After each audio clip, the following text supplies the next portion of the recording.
வணக்கம். ஆகாஷ்வாணி புதுச்சேரி செய்திச் சுருக்கம் வாசிப்பவர் ஆதவன். இன்று மகாவீர் ஜெயந்தி கொண்டாடப்படுகிறது.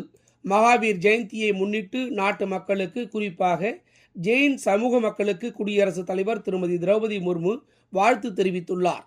அவர் வெளியிட்டுள்ள வாழ்த்துச் செய்தியில், பகவான் மகாவீரரின் அகிம்சை, உண்மை, திருடாமை, சுய கட்டுப்பாடு, பற்றற்ற நிலை ஆகிய 5 கொள்கைகள் வாழ்க்கையில் சரியான பாதையில் நடக்க அனைவரையும் ஊக்குவிக்கின்றன என்று தெரிவித்துள்ளார். பிரதமரும் பாரதிய ஜனதா கட்சியின் மூத்த தலைவருமான திரு நரேந்திர மோடி, எனது வாக்குச்சாவடி வலிமையான வாக்குச்சாவடி திட்டத்தின் கீழ் நமோ செயலி மூலம் புதுச்சேரி மாநில பிஜேபி வாக்குச்சாவடி நிலை முகவர்களிடையே கலந்துரையாடினார்.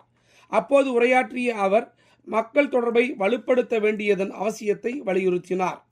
இந்திய பொருளாதாரத்தின் அடிப்படை கூறுகள் வலுவாக உள்ளதாக மத்திய நிதியமைச்சர் திருமதி நிர்மலா சீதாராமன் நேற்று மக்களவையில் தெரிவித்தார்.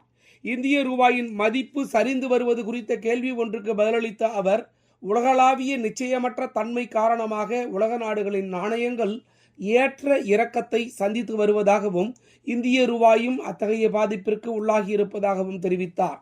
மேற்கு ஆசியாவில் நிலவும் மோதலுக்கு மத்தியிலும் நாட்டில் போதுமான அளவு உரங்கள் கையிருப்பில் இருப்பதாக மத்திய உரங்கள் துறை கூடுதல் செயலர் திருமதி அபர்ணா சர்மா தெரிவித்துள்ளார்.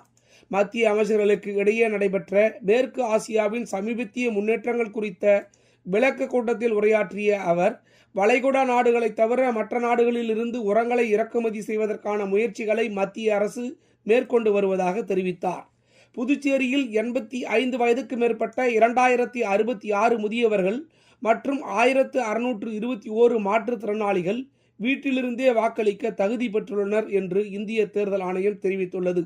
வீட்டிலிருந்தே வாக்குப்பதிவு செய்யும் நடைமுறைகள் அடுத்த மாதம் 5ஆம் தேதிக்குள் நிறைவடையும் என்றும் தேர்தல் ஆணையம் தெரிவித்துள்ளது.